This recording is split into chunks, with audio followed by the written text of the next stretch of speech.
warahmatullahi wabarakatuh. Waalaikumsalam warahmatullahi wabarakatuh. Apa kabar hari ini anak-anak? Alhamdulillah, luar biasa. Allahu Akbar. Yes. Oke anak-anak, sebelum kita mulai pembelajaran, minta tolong bangku dan meja untuk dirapikan. Bila ada sampah boleh dibuang di luar ya. Sudah? Oke, sebelum kita mulai pelajaran, kita awali dengan doa terlebih dahulu. Untuk ketua kelas silakan maju ke depan, boleh memimpin untuk berdoa. Mbak Tita silakan.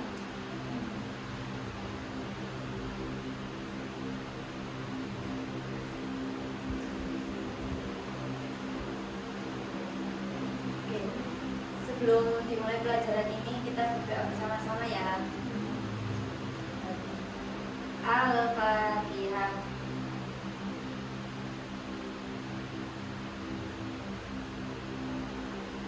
Sudah selesai. Ini, apakah ada yang izin hari ini? Ada yang nggak masuk? Ada. Siapa? Mbak Farah. Kenapa? Sakit? Izin. Oke anak-anak, sudah siap kita mulai belajar? Sudah. Masih lemas. Oke, kita coba ice breaking dulu ya. Biar nggak terlalu jenuh. Oke, kalau Bu Guru bilang tepuk 1, tepuk 2, tepuk 3, nanti Bu Guru ajak ya. Kita sambil mengasah konsentrasi. Oke, kita mulai ya. Tepuk 1, tepuk 2, tepuk 3, tepuk 3, tepuk 2, tepuk 1, tepuk 2, tepuk 3, tepuk 1. Oke, cukup ya anak. Oke, kita mulai masuk ke materi pembahasan. Yang pertama, kita sudah memasuki di bab memahami beberapa cabang soal iman. Oke, capaian pembelajaran. Peserta didik mampu memahami beberapa cabang soal beriman, seperti bersyukur atas nikmat Allah, memelihara lisan, terus yang ketiga menutup aib orang lain, keempat menjaga kehormatan, kelima ikhlas, keempat malu, keenam zuhud, ketujuh memenuhi janji, delapan tawakal, berharap kepada Allah, dan yang terakhir takut kepada Allah. Tujuan dari pembelajaran ini, yang pertama, mampu memecahkan masalah dalam kasus nyata dengan menerapkan cabang-cabang iman dengan baik dan benar. Yang kedua, membiasakan dan mengamalkan perilaku yang terdapat dalam cabang-cabang iman pada kehidupan sehari-hari. Oke, yang pertama, materi pembelajarannya yaitu pengertian dari syu'abul iman. Yang kedua, klasifikasi syu'abul iman, dan yang ketiga, penerapan dalam kehidupan sehari-hari. Keempat, refleksi dan kesimpulan. Dari sini, siapa yang tahu artinya tentang syu'abul iman? Boleh langsung angkat tangan. Oke, kalau nggak ada yang angkat tangan, Bu Guru tunjuk ya. Oke, yang menjawab Mbak Ayu, boleh?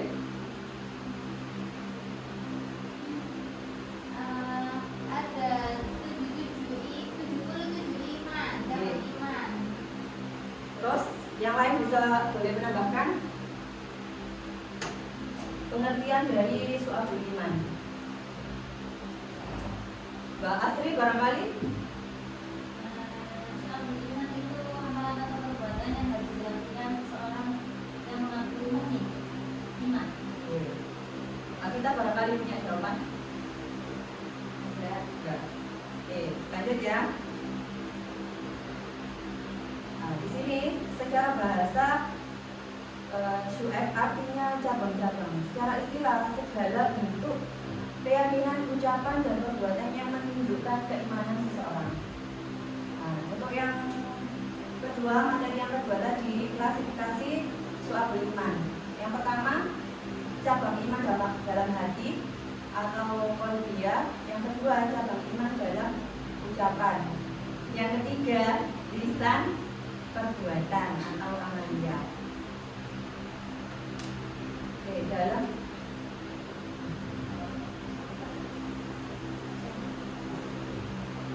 penerapan dalam kehidupan sehari-hari.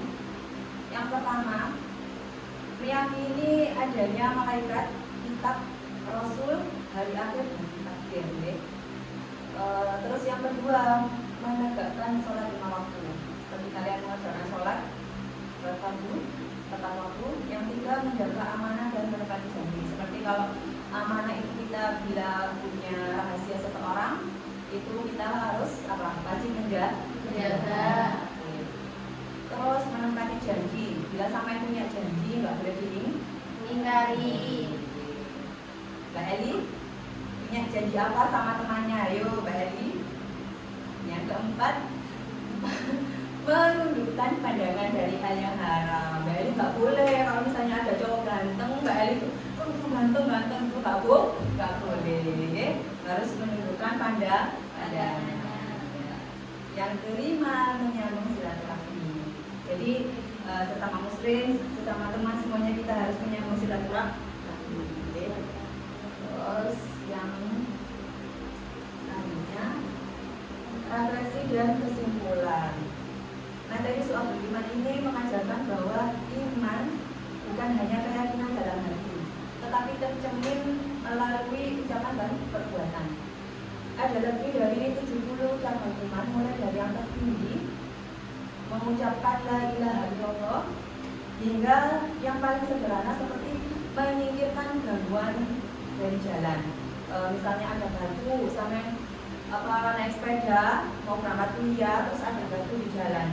Nah itu kalau sampean minggirno di pinggirno, itu nanti pahalanya menjadi pahala jariyah yang tidak akan terputus. Ya. Setiap aspek kehidupan baik ibadah kepada Allah maupun akhlak terhadap sesama termasuk dalam manifestasi. Manifestasi apa dulu? Manifestasi itu seperti kita investasi keimanan, investasi pahala. Ya, seperti itu. Apa Mbak? Meningkatkan, ya boleh. Oh, yang terakhir, Bu Guru mau kasih sedikit video ya. Kita belajarnya sambil santai, kita lihat video. Coba kita simak bersama-sama.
Jadi boleh kan dua minyak dulu.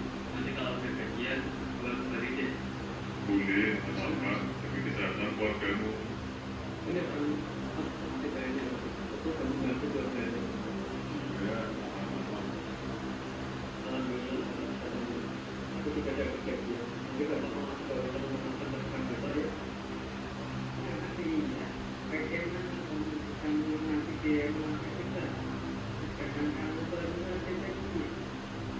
Mau minyak sudah mau ada buku. Anda kenapa kamu tidak ada mengalirkan? Tapi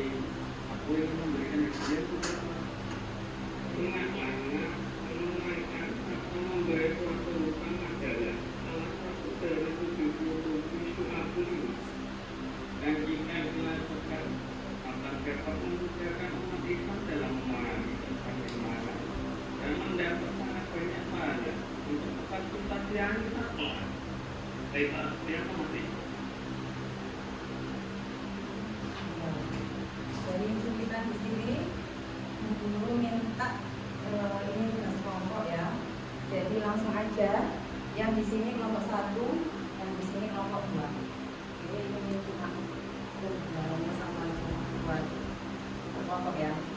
Kak Asri boleh gabung sama temannya yang di dalam. Boleh disimpulkan dari cuplikan video di sini, ya teman-teman, anak-anak.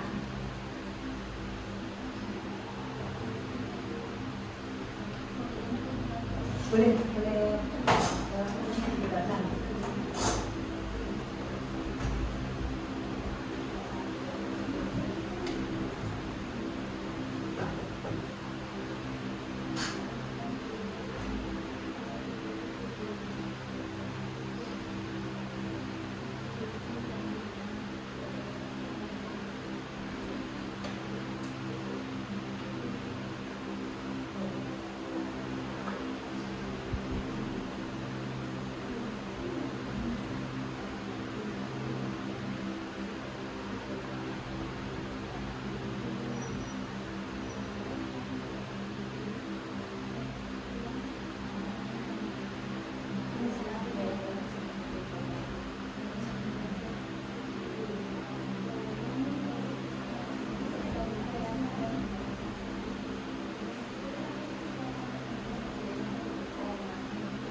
bentuk-bentuk kertas.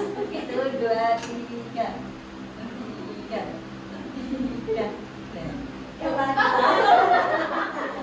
Namanya siapa Mbak Vita? Silakan.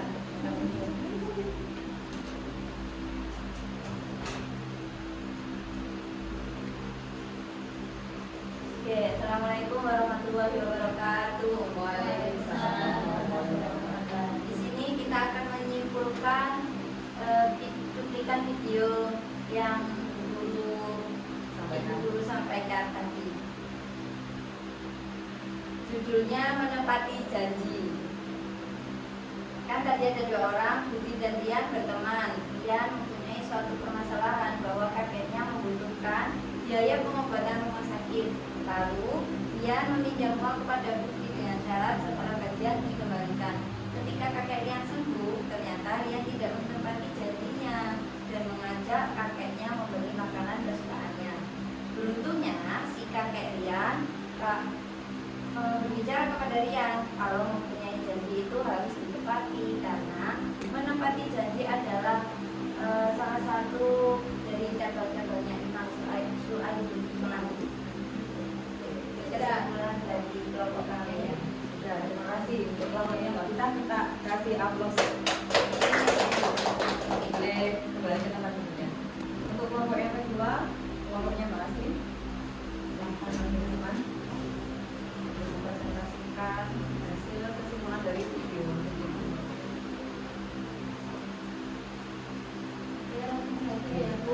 Saya mau menyimpulkan dari video yang tadi, saya tidak berbeli.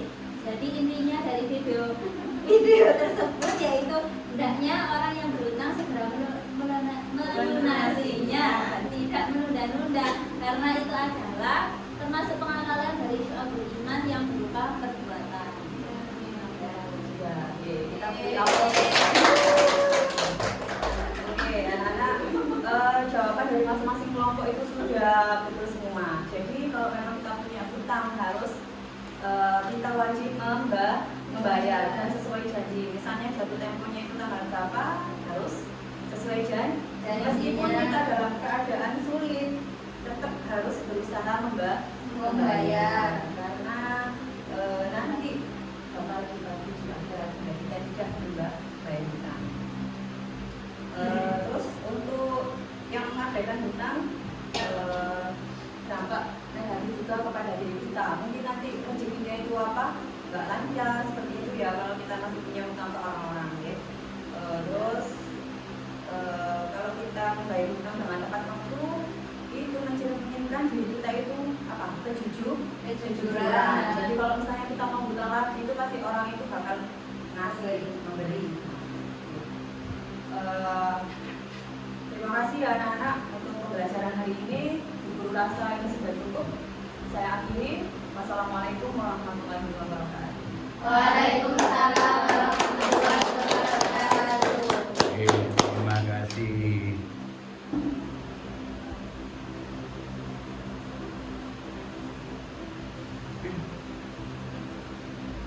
Baik.